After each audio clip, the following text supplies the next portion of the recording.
Okay, baby, we back at it. So I did one take of this, and I was like, this shit trash, so let me run it back. Now, you guys don't see any of that. But I want to talk about these last two games that just happened with the Warriors game winners against the Kings, and then Clay's against the Kings, and then Curry's against the Thunder.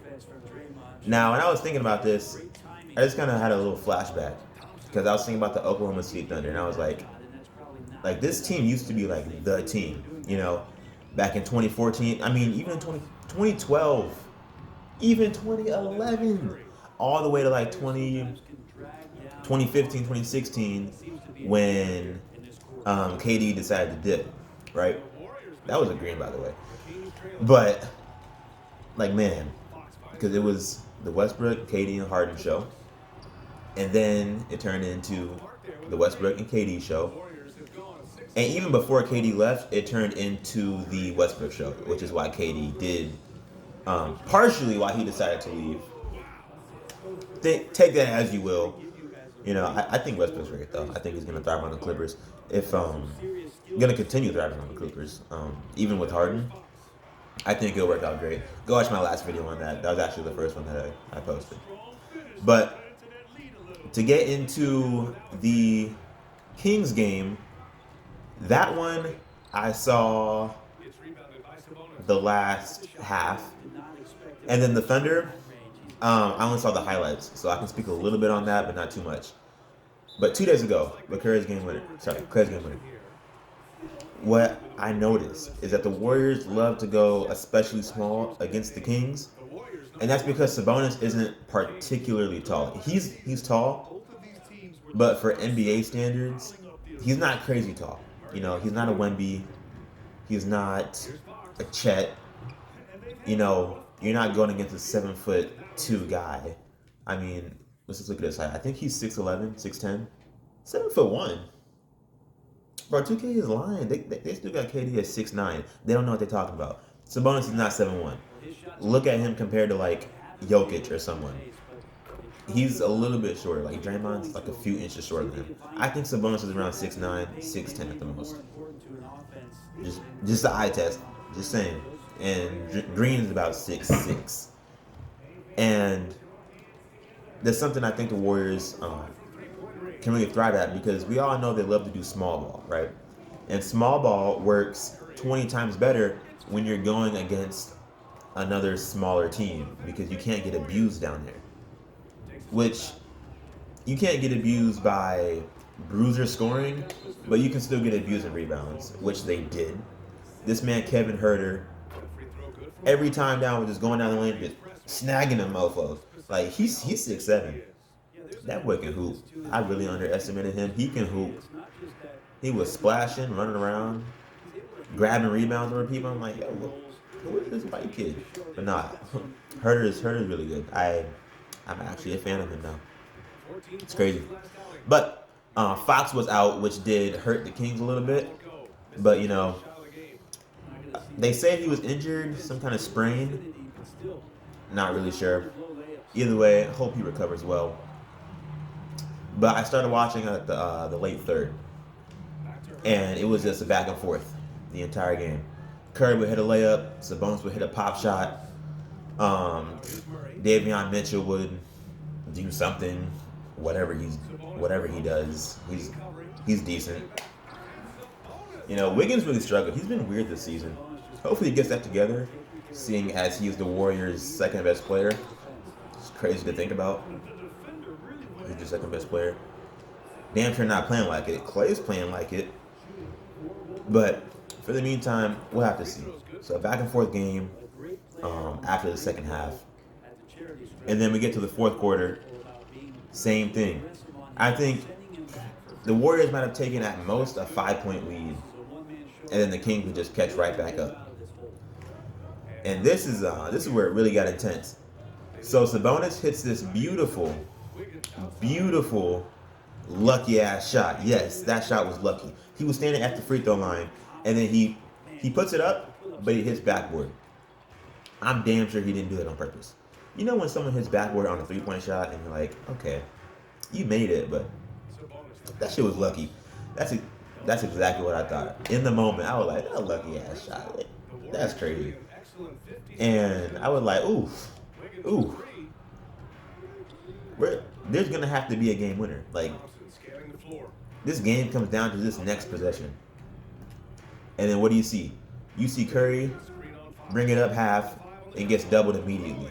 I think it was a Sabonis, Davion Mitchell. They both come up to the perimeter, trap him like a step or two after half court.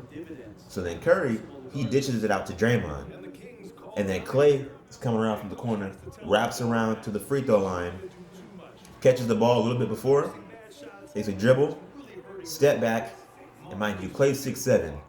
How tall is Davion Mitchell? How tall is this guy? Davion Mitchell is 6 foot flat. Klay has a 7 foot height advantage on this dude, which is like, when you look at it, Klay's just so focused, like he's not bothered by him, which is a crazy thing. Takes a step back, shoots right over Davion Mitchell. I forget who the defender was. It might have been Sabonis, but there was someone right behind. There was someone right behind Klay, but again, he wasn't bothered. The dude's 6'7". He's a big guy, and he just cashes it in. Just cashes that shot beautifully. 0.2 seconds on the clock. Game over. The Kings actually had a really smart tip-in play for the inbound, and it was really smart. It was never going to work in 1,000 years, but it was cool. Someone came across the inbound, distraction, and then tried to come out of nowhere, but it didn't work. Warriors took that game because of Klay. Beautiful game. And now I can recap a little bit on the Thunder, just because I want to talk about that, because that was really cool. Seeing Curry's shot. So I saw some of the highlights, and actually, I haven't got my laptop on me, so I can't reference any stats, but I'll just say what I saw. And what I saw was another close game, another very close game, and got him, foul. And I see Chet big ass out there. Fun fact: Chet went to Minnehaha Academy, which is in Minnesota, which I live in Minnesota, so that's pretty cool. I don't know the guy; I've never seen him before, but just thought I'd mention. Yeah, I'm luckily struggling to talk about this because I know very little about it. Let me just talk about the play. I saw the play. That's it.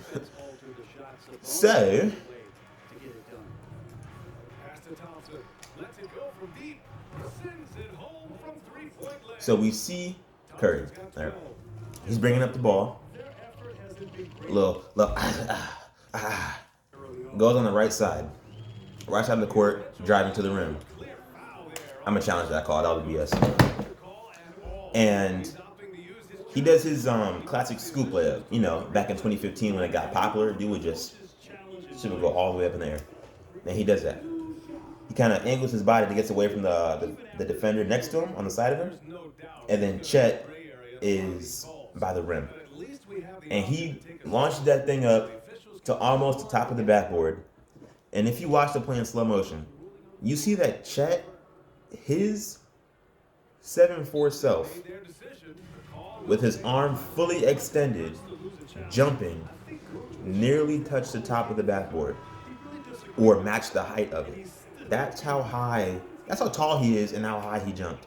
And that's how Curry had to throw the ball even higher, or else it would have got blocked. And if you see the photo, if this is a basketball, this is Chet's hand. It was this close. That dude wouldn't be better. But that dude is crazy. Not gonna lie. And Curry cashes it in, but the game's not over. You know why? Because Draymond asked almost sold the game. And what the announcers said for like 15 times in a row is, if you touch the rim, the shot still counts. If you touch the ball, it's wraps. And looking at the replay, thank God they were able to see that Draymond touched the rim. and not the ball.